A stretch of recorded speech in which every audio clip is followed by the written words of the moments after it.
Hello friends, good morning, જય શ્રી કૃષ્ણ, જય સ્વામિનારાયણ. વિદ્યાર્થી મિત્રો,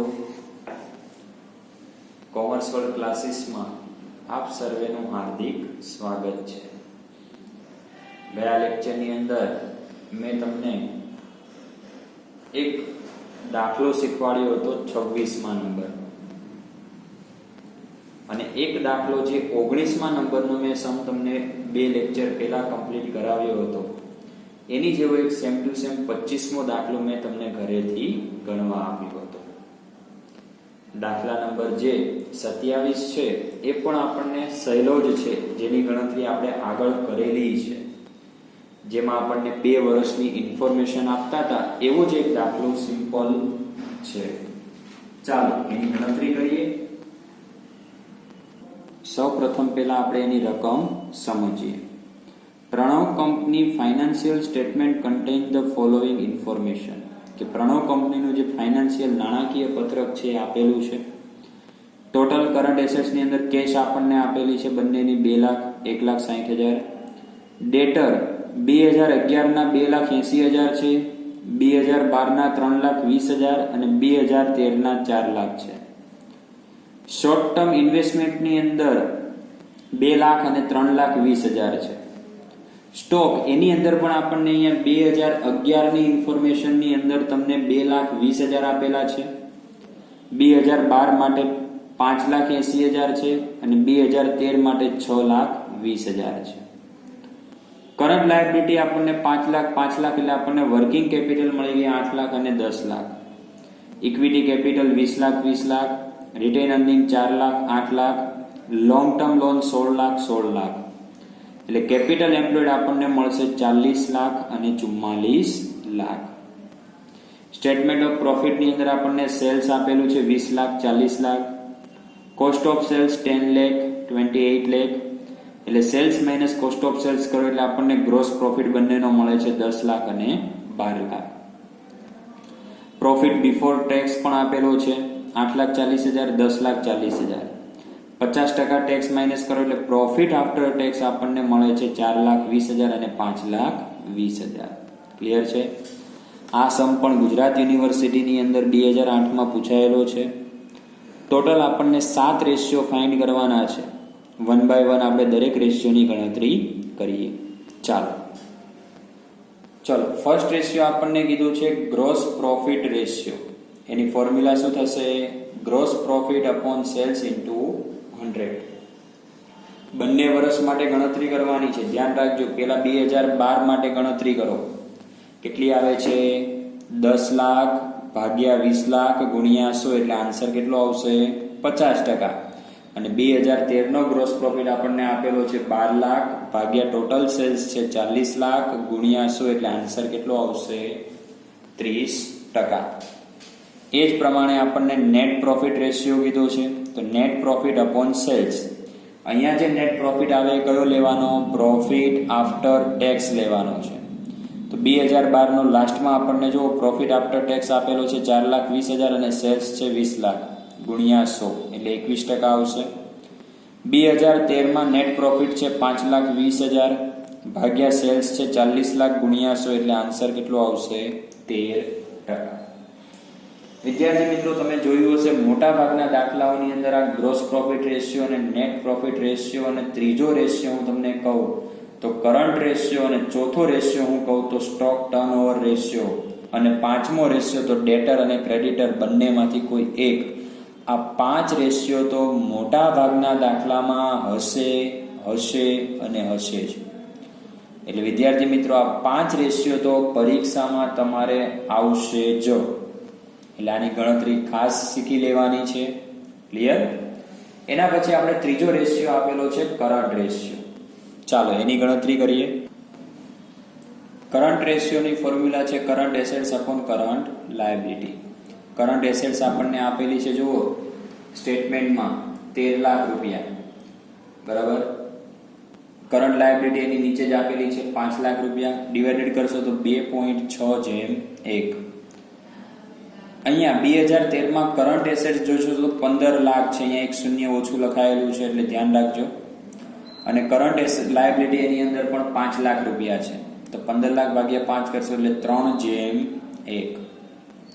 એની પછી આવે છે લોંગ ટર્મ ડેપ્ટ ઇક્વિટી ફંડ રેશિયો, જેની ફોર્મ્યુલા છે long term liability upon owner fund. બરાબર. લોંગ ટર્મ લાયબિલિટી ની અંદર આપણને જુઓ લોંગ ટર્મ લોન આપેલી છે, દેખાય છે કેટલા રૂપિયા છે?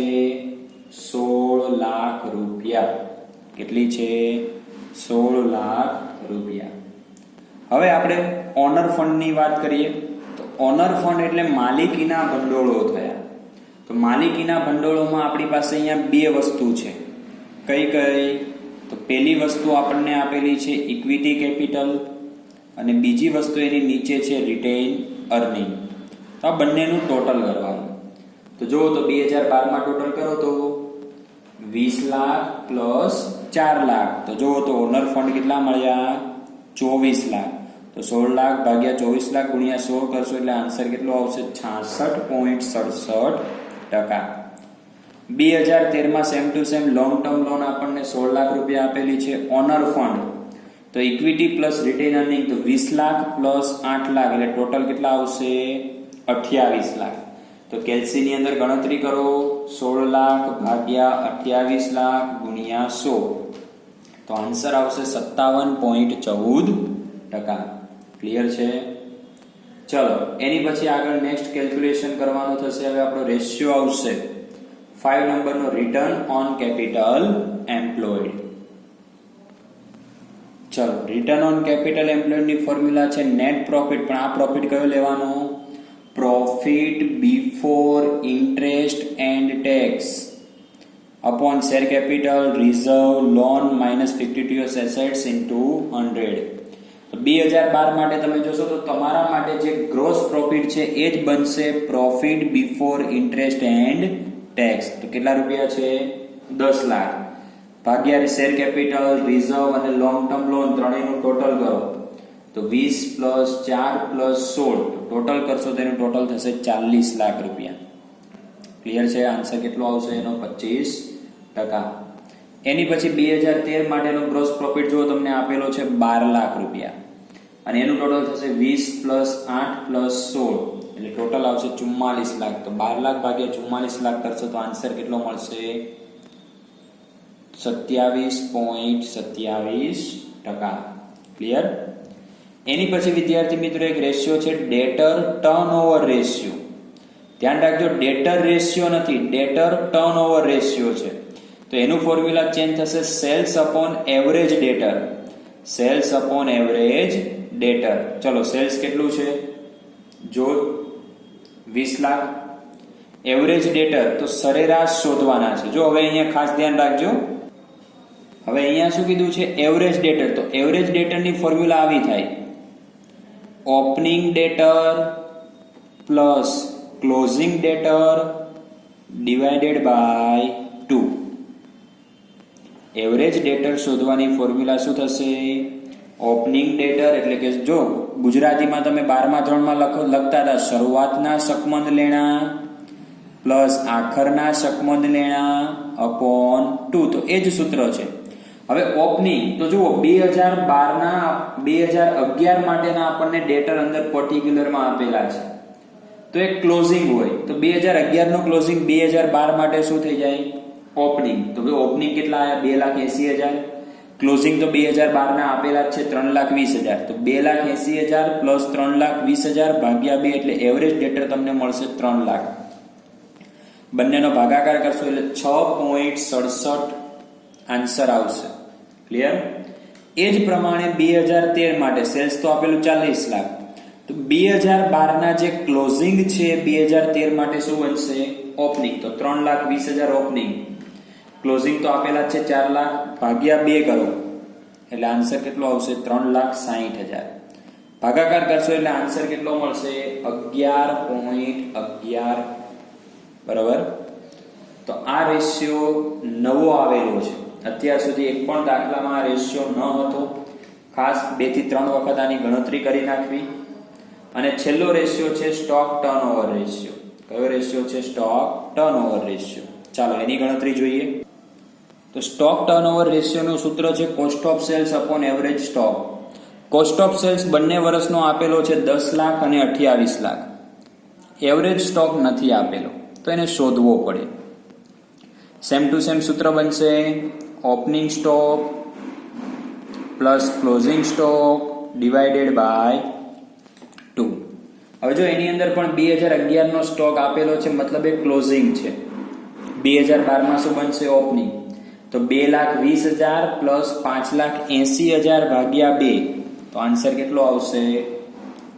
4 લાખ. ભાગાકાર કરશો તો 2.5 આવશે. 2012 નો ક્લોઝિંગ 2013 માં શું બની જશે? ઓપનિંગ. તો 5,80,000 પ્લસ 6,20,000 ભાગ્યા 2, તો આન્સર કેટલો આવશે? 6 લાખ. તો 28 લાખ ભાગ્યા 6 લાખ કરશો તમે કેલ્સીની અંદર, એટલે આન્સર આવશે 4.67. કેટલો આન્સર આવશે?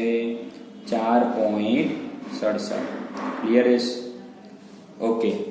તો અહીંયા આપણો જે સમ હતો એ સમ નંબર 27 કમ્પ્લીટ થાય છે.